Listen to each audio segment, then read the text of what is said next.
rabbit's hole, and I take the audience and the listeners and everybody that's watching this, listening to this on a journey. 3 actionable tips that we can provide to men, Ooh. right, that are dealing with women that may have past trauma. Mm.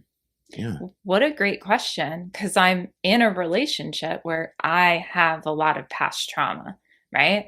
So I think 3 actionable tips for the men who are in these relationships is have patience, especially if the individual is aware and is open and willing to hear feedback, take accountability. I think those are crucial. You know, if you're dealing with someone who shirks that responsibility and makes excuses, then the patience gets abused, right? But if you have those things, patience is a wonderful thing for us as partners and for them. Another thing is working on your own growth. You know, I think it's a common misconception that, like, the one who's a little more open about their trauma, which is me, is the damaged one or the one that's struggling. But truly, it's always 2 people, right? And we come together in these partnerships to grow and evolve together. So even if your stuff didn't come out in that super healthy relationship with that partner who wasn't as traumatized in the past, doesn't mean that it's not going to surface with the partner who's a little more challenging, who rubs at you, you know, in a way that nobody else did. So be willing to hold yourself accountable and continue to grow yourself and have boundaries.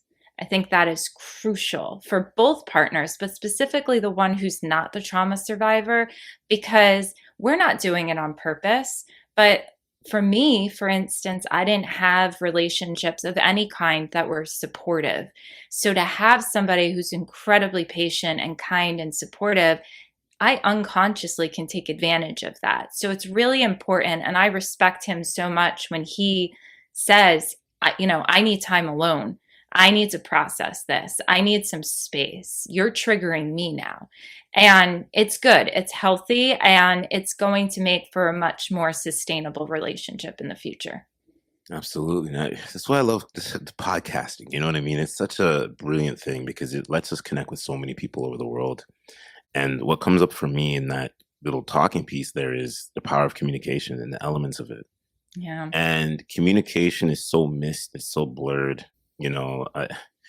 Prior to this conversation, I'm getting a lot of DMs about a certain influencer and things like that. And people are asking me my views on him and his talking points and this and that. And I agree to disagree with a lot of his points.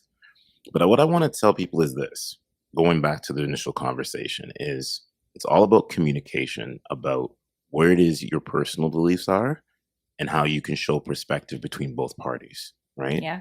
So Yeah. if it's a traumatic experience, right? And I know that there's some men that can be big personalities like myself, right? And we may come across that we're intimidating because we stand at like 6'4", right? We're athletic built, things like that. And I think a lot of women that may have experienced trauma kind of shelter themselves a little bit, but not understanding that there's a lot of power play positions that us that are skillsmen can bring to the table, like Mm, communication, like yeah. talking points, asking the right questions, asking how I can serve you. What are ways that we can get this better? And I want men to listen to that. I also want women to listen to that too, because there's a lot of men that I know have egos. They like to monopolize women in different ways. You know what I mean? They like to take a lot of things from them. Could be money, could be lots of different other things. But it's like for us as men, we have to know better to do better and really start asking those right questions. And I'm not saying ask the questions in such a way of makes us look weak, Mm. because emotional intelligence is what wins the game. You Yeah, get it's what I mean? strength. That's a You know? strength. And that's Exactly. a skill set that you have to work, you have to hone. And a lot of people don't work it. And a lot of people communicate from such a reactive state. They think they're being clear when they're not. They think they're being kind when they're not. we have to look at ourselves, whether you're a man or a woman in these relationships, and be able to reflect on, do I like being communicated with that way, right? How would I want someone to come at me and say the things that they're saying right now? I'm somebody who grew up in an environment where it was very reactive and chaotic and everybody was raising their voice. When I'm angry these days, I speak like this. My tone doesn't change. That's obviously because of my experience, but also I don't like being spoken to that way. I don't like that heightened reaction. Just come to me, share honestly, be vulnerable, tell me what you need. I'm a literal person, be direct, and I'll do my best to support you and provide that for you. And I think we complicate these things. As you're saying, ego gets in the mix. And a lot of us, even myself, who's super clear, can tiptoe around what I need or want. And I think men and women need to hear, the clearer you are, the more honest you are, the better your partner is going to have a chance of supporting you and meeting the needs that you have. Because unspoken expectations are never going to get met. Wow. Well said. I love that, And like I said, is like, I get it. Like being masculine male, it doesn't mean that you can't have great talking points. Doesn't mean that you Yeah. can't ask the right questions. You know what I mean? I'm a masculine male. I get it, but I'm not like this, how do I say this? Not this burly guy that has like these enforced standpoints and things like that. Like Yeah. communication's a thing. Now, my voice can raise, I can get Sure. heightened, and this is how it is. I get excited in my speech. You get Yeah. excited in tonality and things like that, and that's just how life is sometimes. So I spin it back to you on this. When we think about trauma survivors, right?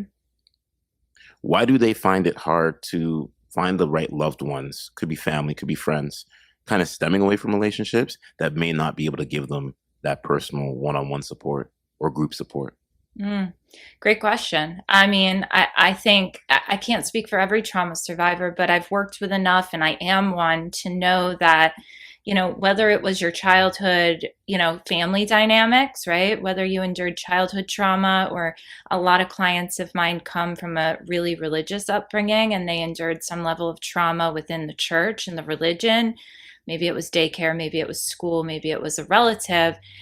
When the first relationships you've had, when the first interactions you've had left an imprint in you of being unsupportive or being conditional or, being abusive. Like, my parents have great hearts and they were coming from a good place most of the time. Had no awareness, though, how it was rippling out and impacting us because they were just doing what they knew how to do based on what they were shown when they were kids. And so when that's your imprint, like, those are my first relationships. So I had exposure, I had friends, I slept over, I played sports, I did all of those things, but my main influence were my parents. And so I take that, and as I get older, I start dating, and that is what I imitate. I imitate the first relationship that I see and am exposed to, and you don't even realize you're imitating mom and dad, or, insert fill in the blank for whoever it is for you. So if you're not exposed to different things, right? Different relationships, different dynamics. I also grew up in a house where it was pretty like contained. Like, you know, relatives were villainized for us. We would see them, but within the control of my parents. It wasn't like we could go off and spend time with aunt and uncle so and so and have that influence from them, because there was a lot of control and obedience in my house. So I didn't have half a chance at having exposure to a healthy relationship. I had to, unfortunately, learn the hard way. I went through lots of romantic relationships that were abusive and toxic to learn what those first encounters with a relationship should have taught me, but didn't. Well said. Like you say that. Because it all starts from our childhood too. You know what I Yeah. mean? And there's a lot of things, like could be abandonment issues, right? Yeah. Could be watching your parents maybe separating at a young age. You know what I mean? Yeah. Could be loss of loved ones. You know what I mean? You know, Yeah, I don't. addiction, any of those things. It could be, and listen, I don't want anyone to take away the fact that like everybody was in an abusive household and got traumatized. You could be in a healthy household and experience trauma, because trauma is not the event, it's how you filtered and processed and coped with that event at that time. If you're a child and you're ill equipped, which most of us are because we're supposed to be taught by those adults raising us, then mom working full time, mom being a single mom and working full time could be, filtered as neglect. But is she neglecting you? No, she's not neglecting you. She's working to support and provide for you. But that child can walk away from that environment feeling like their needs are unmet, and not because the parent was malicious or trying to do that. So we have to acknowledge that, because I'll get clients that are like, I had a great childhood. I don't know what you're talking about. I had a great, and I'm literally like, oh, this is gonna be good. We gotta get a little more honest, and I gotta educate you a little bit more here, because there's stigmas to this stuff that a lot of people pass around on social media, and it gets misconstrued. But you could have the best upbringing in the world. It could have been so happy for you, and you could still struggle in a relationship or something, right? With your finances, your career down the road. And it's because of how you filtered that experience. So if we don't have family, right, and we're growing up, what is the first thing that we can do? What is the first thing that you did to really find the inner ability about yourself? If that was through self-love, if that was through reading a book, if that was meeting with a coach, therapist, what was the biggest thing that you did for yourself? Well, so when I was a teenager, I was anxious and had suicidal thoughts, was pretty depressed, and would try to talk to my parents, and they didn't know how to manage their emotions. So they reacted pretty badly to me saying those things. And I had a conversation with my mom one night where I said, I just don't want to be here anymore. I'd rather die. And she yelled at me and said, I didn't raise you to say these things. And I looked her dead in the eye. And this was after multiple conversations where I got vulnerable and she reacted this way. And I said, can I talk to somebody else? Can I go to a therapist? And she reluctantly was like, sure, but don't tell your father. He'll think you're crazy. And I was like, cool. Great little seed to plant in my teenage head. But I went to a therapist, and I didn't have the best experience with conventional therapy, but that was my first exposure to somebody else and being able to have an outlet to talk about what was going on in my home. Because when you're in a childhood environment that's pretty adverse and chaotic and stressful and unpredictable, often every person in that household plays a role in that trauma, right? In that dynamic that is not healthy. And I had to learn that it's not just blame your parents. How was I engaging with this and filtering with it from a young age? And how can I remove myself from this dynamic to change this generational pattern and break free? And that takes years. But my first outlet was therapy. And then from there, because I didn't love it and I was medicated and diagnosed and I didn't feel like that was helping me, I kind of took a spiritual route and I started exploring different spiritual practices. I would attend different churches. I had a person that I went to for spiritual guidance and tried to really get to know myself. And I really dabbled in that realm before I ended up figuring things out and getting a handle on it. No, no, well said.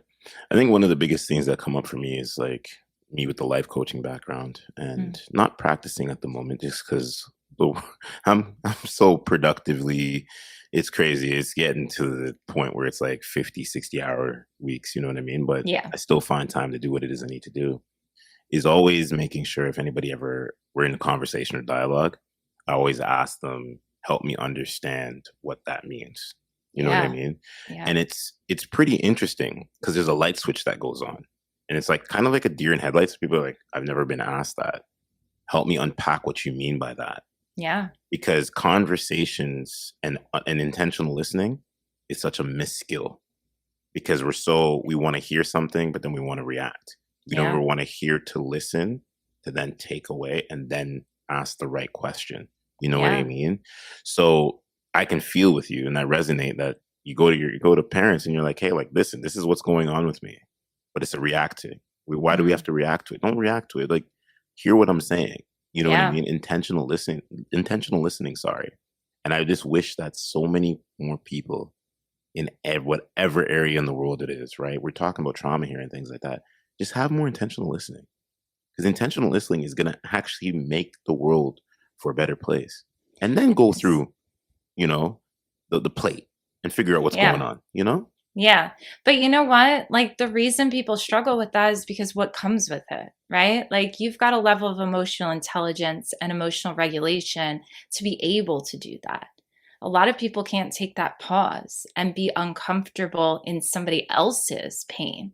And that's what it requires, right? Like I can listen and I can see you and I can hear you. But if I'm going to react to it, it's because I'm not regulating myself or I'm internalizing it, right? I might be relating and then reacting to my own stuff instead of feeling it and empathizing.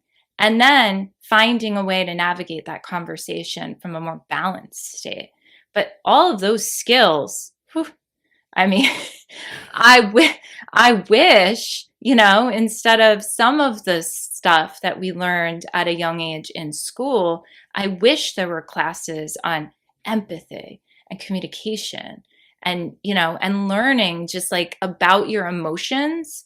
We learn our colors, right? We learn our numbers. Why are we not learning something that we're also going to use the rest of our life? It's so beneficial. And unfortunately, because a lot of parents struggle themselves, the kids end up struggling. Society needs to be repackaged and rewritten. And this is where I feel like I get into these talking points now where it's like about the far left, the mainstream, conscious conversations, dialogue. It's, freedom of speech, things like that. With everything that you're saying, it needs to be programmed into school, It right? does. It shouldn't have to be when we get to the age we have to seek this knowledge ourselves. Yeah. Like you think about financial literacy. Oh, It's God. Yeah, that's another one. You see what I'm saying? Yeah. So intentional listening, that should be an elective going into school. I'm telling people this right now. You know what I Yeah. mean? Now, anybody listens to this and they want to take that idea and run with it, just make sure you cut the check, because I could maybe trademark that down the road. Royalties, residuals, right here. Thank you very much. Right? But intentional listening. And I learn about that a lot in my job, right? Where you have to be able to listen and be able to talk and take out key points. Just addressing somebody by their name, it makes Yeah. them feel so wholesome inside. You get what I Yeah. mean? But it's not just listening and then responding. It's listening to hear what's being said, then progress to process, however you want to say it. Both. Yeah. Yeah. And this be like, hey, this is what it's all about. You know what I Yeah. mean? But like I said, I feel like sometimes it's like you're talking to all four walls and nobody can really hear you. It's truly something that the majority struggles with. I think, I'm in this world, right? You're in this world. So it's easier to like have these conversations because we kind of align and seek each other out. But if you're not in this world, right? If you're in a different world, the corporate world or the financial or whatever it is, this might be foreign to you.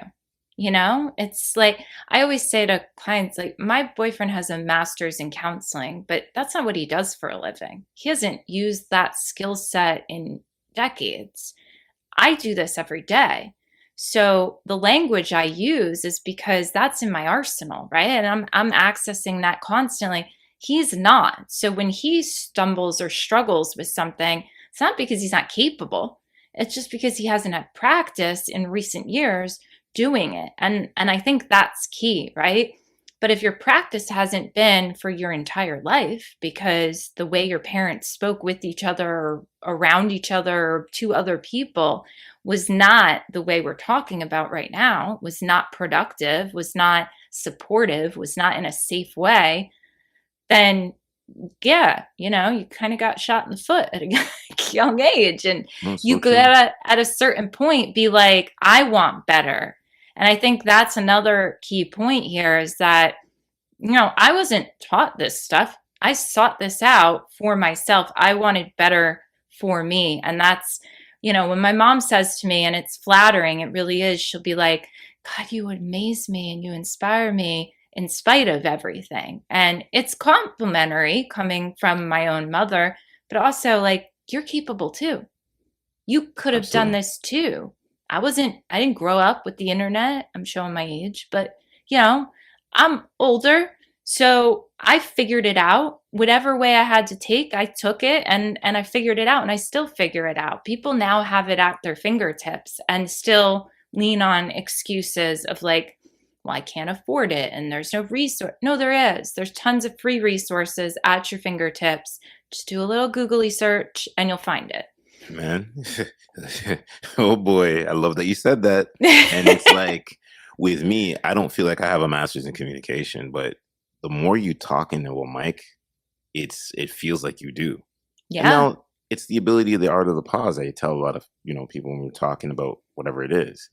And there's times where I have to kind of think what it is I'm going to say. I always maybe look up or I look down, I look to the side. I'm sure of what I want to say, but I want to make sure it lands the Yeah. right way. You know what I mean? So you don't blur any lines and people get, what does that mean? What does that mean when you said that? You know what I mean? Because like I can get very animated when I go solo me is probably that's what everybody loves. They love solo me because it's straight from the heart. It's gonna hit you in a way where you're like, yes, I feel that, I receive it. It landed on the runway and things like that. Yeah, well, probably because you're in a full stream of consciousness at that point, and it's just like pure authenticity. Whereas, not that you're not when you're with a guest, but you have to consider how, the question is being received and how that conversation is going to flow. Where, I mean, all of my podcasts are solo, so it's like unhinged in the best way possible because you're just like boom, boom, boom, boom, boom. And sometimes I'm done and I'm like, did that even make sense? And then people are like, God, that was so powerful. And I'm like, oh, thank God. Yeah, Pat myself yeah. on the back for that one.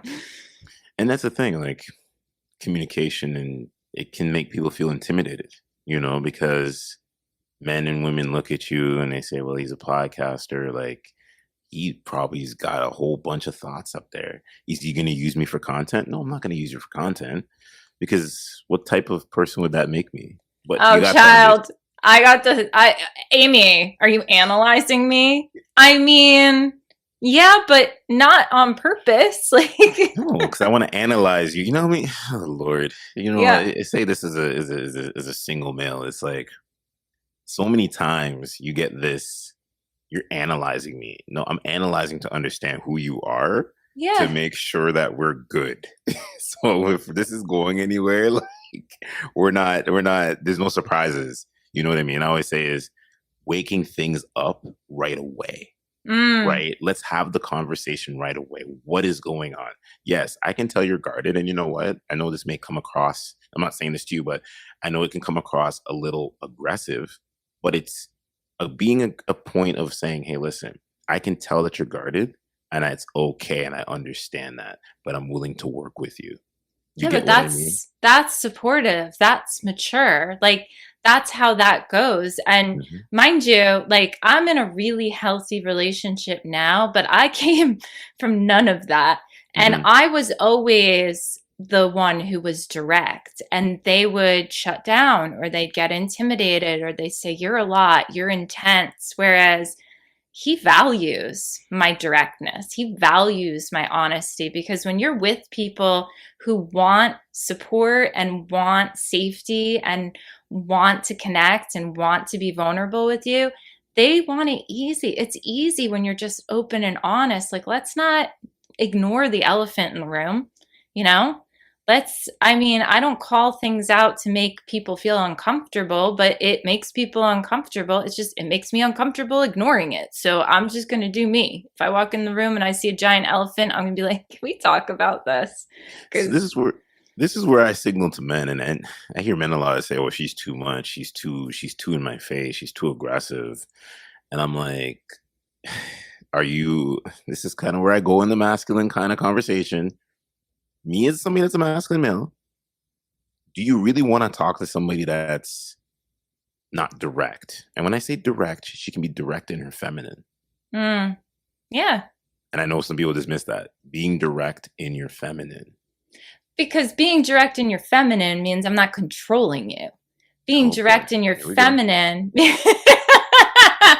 being direct in your feminine means I'm going to be open, honest, vulnerable with you. I'm not going to give you a mixed signal, but I'm also going to give you the freedom to do what you please with this information. So I value myself. I know my worth. I know what I want and I know what I deserve. Now I'm going to hand you that information.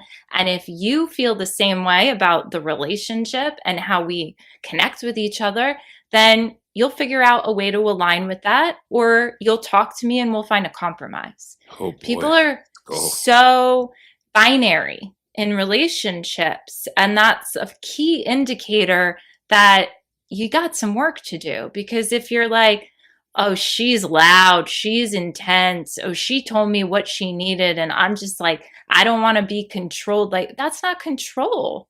Respect somebody who can connect with their needs and then communicate it to you, because that's not an easy process in and of itself. Yeah. And to clarify, it's talking about people that are looking for that commitment, not these people that are in this hookup culture. Because if you're in hookup culture Correct. is corny. I've been saying it. I'll say it again. Like hookup culture is corny. Like when you're in your 30s, you ain't got time for hookup culture. You know what I mean? True. Leave, leave, True. leave that for your 20s. Leave that for your party years, your yacht party years, your patio vibe seasons, hot girl summer, hot boy summer. I don't know, whatever it is. You know what I mean? Whatever the fun kids are saying these days. But it's just like when you get to that age, you know how things are going to look, how you want things to be. You know what I mean? So if she's stepping up and she's saying to you, this is what I need, and you can't meet her, well, sad reality is that means you're not going to accept her. And if you can't Yeah. accept her, well, then maybe you just missed out on a brilliant opportunity. But then also, too, you have to be able to understand if, and I'll even say this too as a male, and you can obviously pick this up. As a male, you got to know not to now come too aggressive, right? And sometimes allow space to Yeah. breathe for that person to let them come to you, because I think that you could be a big personality. You know, you could probably have a very mature type of way of how you want things. It may look across that you don't want your time wasted, but you have to be able to know how to relate that, where it's like it lands, you close it, and let that person be able to meet you to where they can meet you also too, because you'll be able to tell, you know, and Yeah. things like that. Yeah. That goes for, I mean, that goes for women out there as well. You know, we tend to go to the play. I just had some sessions this morning, and one of them was like, you know, she's got her own trauma and she gets scared when there's certain amount of time between the communication. And so she's like, I always initiate. I always initiate. And then I thought to myself, well, maybe I should just like back off and let him. I said, if you have to start talking to yourself about how often you're talking to this person and play a game to get what you want, that's not healthy. That's not healthy in and of itself. You clearly have a trigger around abandonment and people not showing up for you. You don't trust, and so you don't give them the space to follow through. And so, what you need to do is the hard thing to do. You need to be authentic, communicate when you want to communicate.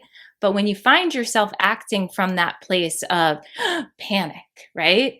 That is where you now need to challenge yourself to insert a new coping mechanism and back off. And I think that's what happens with a lot of people is the force and the pressure and the demands aren't coming from an authentically grounded, healed place inside.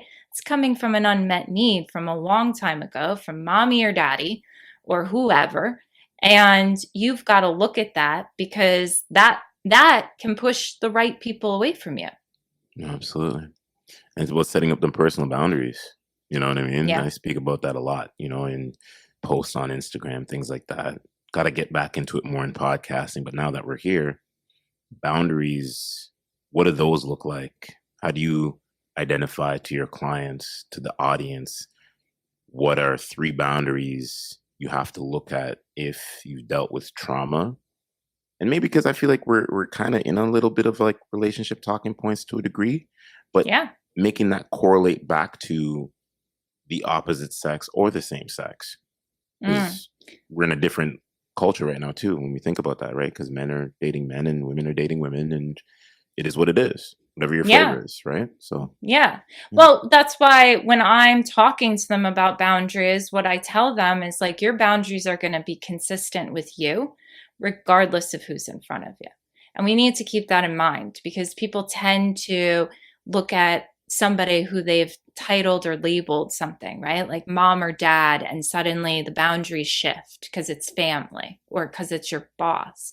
But you're consistent in all these relationships. Mind you, the context is different. So some things might change because there's nuances to this discussion. But you've got to start with, what do I value? That's not a question a lot of people ask themselves. That for damn sure was never a question I asked myself. I had to teach myself this. But if you sit down and you say, I've only been through bad experiences, Amy, okay, well, why don't you list off all of the behavior and the types of communication you don't value? You don't like being ignored. You don't like silent treatment. You don't like this. You don't like that, right? List them all out. And then on another column, sit down and write what you do value. It might feel redundant, but there's such value in pulling it out of your head and putting it on paper because it's tangible now. And you look at it and you go, oh, I've been dealing with somebody who keeps doing this thing that I don't value for a long time, and I haven't done anything about it. Well, then whose fault is that, right? We tend to blame that other person, but have you communicated that, you don't feel safe when they do this, or you feel more respected if they speak to you this way? Because again, like I said earlier, if you're going to expect behavior from someone and not communicate it, then you're going to end up disappointed, and that's on you, not them. absolutely. Communicate, give them the opportunity. If they fail, if they can't follow through, then uphold your boundary because it's Facts. your boundary. It's not for them, it's for you. And that's why I feel like I kind of hold women accountable also too, where I'm like, ask those questions right Yeah. away. Now, when you ask the questions right away, you'll get the answers that you need. Because if he's not going to stand there, right, you know that he's only there for one thing, Mm, right? And it's one thing only, and it could be sex, right? Just to right. say that. Yeah. But if you were to say, hey, listen, I feel like we don't communicate, maybe a day's gone by, right? Maybe 2 days have gone by. Hey, like, this is kind of how I am. Ask those questions from the beginning. I've, I used to sleep on that back in my early 20s. But then when I Mm. get to my early 30s, which I'm not, which I'm 38, right? But I don't look it. I look 22 at sometimes. You know Oh, what I mean? Sam, I'm you know, 37. I all get right. it. People are You like, get it. get out. Yeah. 22? I'm Yeah. like, Yeah. yeah, that's it. And what I always say is ask, just ask. Because if you are, when you're in your lane, or you're in your conscious thoughts, it's for you to ask those questions, being like, hey, like, listen, I may suffer from this. And maybe you don't even have to mask it like that. If you want to keep it a little bit reserved until you build a more stronger connection, but just be like, hey, listen, I haven't heard from you. That's maybe not something that I do. I'm not angry, but hey, like, maybe check in every once in a while. You'd be surprised at the answer that you're going to get. You know what I Yeah. mean? Because if the person, here's the way I see it, if the person holds you at a high regard and is willing to meet you a handful of times, best believe it's not just for one thing. There may Right. be also at the same time, this can be a guy, because I've had guys even tell me this too. It's like, man, I don't really want to come across overbearing. And I'm like, you don't have to come across overbearing. Yes, you have to create some, a little bit of distance, sorry, maybe a little bit of intrigue, a little bit of mystery, but open conversation is what's going to run and dictate the pace. You don't want to overshare, but you want to share what's going to be important and significant to where you're at, right? And I get a lot of those questions as well, like, when do I tell them that I struggle with this or this triggers me? And it's like, well, not on the first date. Calm down. Like, you have to manage your own stuff. You're responsible for that.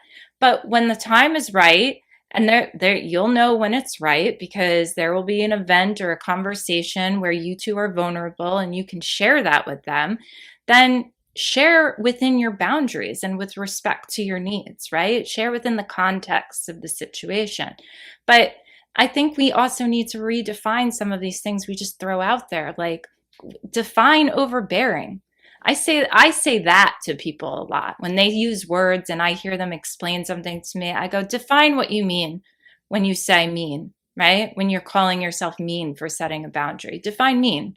What is mean in your language? What is your example of it? Because then you'll reflect and you'll go, oh, that's not even what I see as mean. You said overbearing, right? Define overbearing.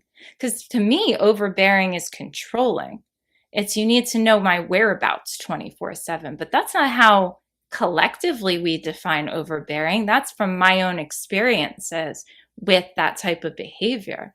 And so that's something for everyone to reflect on in those moments as well. Like the goal is when you're getting into that relationship that's going to be that lasting relationship.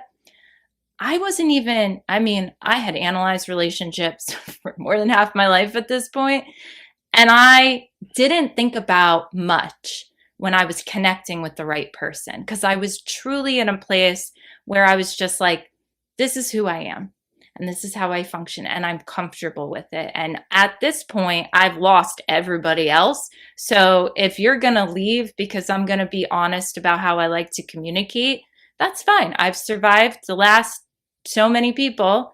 I'll survive again. You can leave. And he didn't go anywhere. No, at all. So if you're still in that space where you're psychoanalyzing every move and every word and every comment, I would take a step back and sit with and get comfortable with yourself, because when you're in a place of self-acceptance, that's not even a thought process of like, are they accepting me or are they liking me or am I too much? You're like, I'm good. People like me. I'm a good time. I love how I talk. I don't have people in my life that complain about how I talk anymore. So if you're going to be one of them, well, then I guess you don't fit into my life. So true. So true. Before we get out of here, right? The years of work that you've done, right? What is that lasting impression you want your clients to feel, that you want the audience to feel when listening? And I can even say working, because this is a collaboration piece, so it's work. You know what I mean? But working with you also too. What's the biggest thing you want them to feel after when they hear you talking? I want them to feel seen, heard, and validated. And I'll say I successfully achieve that every single time. And I achieve that in my Instagram posts because I'm always speaking. And I think this is what gives me my little je ne sais quoi in my field. I'm speaking from experience. I'm not speaking from a book I read. I'm not speaking from what the professor told me in class. This is firsthand lived experience that I get to bring to the work. And I know how it feels. I've lived it. I know the pain. I can see the pain. I can hear the pain. And I find a connection point no matter whether someone brings me the craziest story in the world and I haven't been through exactly that. I find that connection point and I speak from it. And when I speak from it, people feel seen. And when you're seen, that brings so much relief. That brings so much validation. And that gives you permission to let your guard down and feel what's happening in the present. And that's what opens up that door to be able to move through it, because we can't move through anything when we're resistant and we're invalidating it and we feel crazy for thinking about it or feeling it. So that's what I'd love for people to always take away. Beautiful. Well said. Thank Where you. can everybody check you out? Instagram posts and do you work with men at all or just strictly women? I do work with men. Yeah, Okay, it's mainly perfect. women, but I definitely have male clients. People can find me on Instagram. I hang out there more often than anywhere else at Amy the Life Coach. And then, they can navigate to all my resources and my one-on-one services at that link on my Instagram, or they can go directly to amyfiedler.com. Well said. And I appreciate you that we got this together. A Yeah, lot of me great too. talking points.